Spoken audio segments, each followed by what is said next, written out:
तीन चीजें सिखाओ। हुजूर ने फरमाया सबसे पहले अपनी औलाद को मेरी मोहब्बत सिखाओ। सुभान अल्लाह। ये हुजूर का फरमान है। हुजूर ने फरमाया अपनी औलादों को मेरी मोहब्बत सिखाओ। हमें इस बात पे गौर करना चाहिए कि हम कभी नबी पाक सल्लल्लाहु अलैहि वसल्लम की मोहब्बत अपने घर में अपने बच्चों के सामने की है?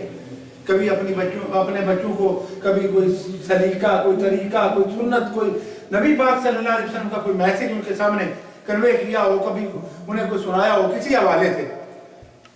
इन ममालिक में ये बड़ा जरूरी है कि अपनी औलादों के ईमानों की फिक्र करें।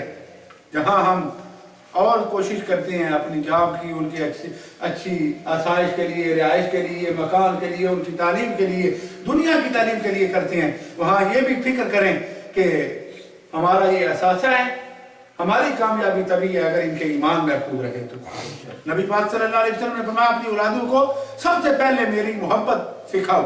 और फिर हुजूर ने फरमाया अपनी औलादों को अल्लाह का कुरान सीखना।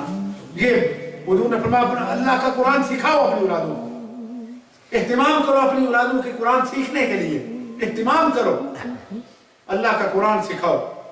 बड़ा खुशनसीब वो बंदा है जिसकी बेटी, जिसका बेटा हाफिज कुरान हो, कारी कुरान हो, कुरान करीम खूबसूरत पढ़े, अच्छा पढ़े।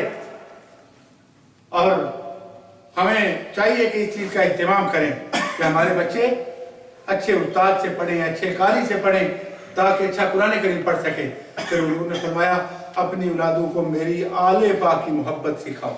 सुभान अल्लाह। हुजूर का फरमान, फरमाया मेरी अहले बैत की मोहब्बत अपनी औलादों को सिखाओ। अल्लाह करीम हम सबको हुजूर की मोहब्बत की, आल की मोहब्बत अता फरमाए, हुजूर का कुरान अल्लाह पढ़ने की तौफीक अता फरमाए। तो मैं इस बच्चे को, छोटे को, जहाँ हमारे भाई यूसुफ कमर साहब का लफ्ज़ जिगर है, साहबजादा है, इनसे ये गुजारिश करूँगा कि वो आएँ और हुजूर की नाते बात करें।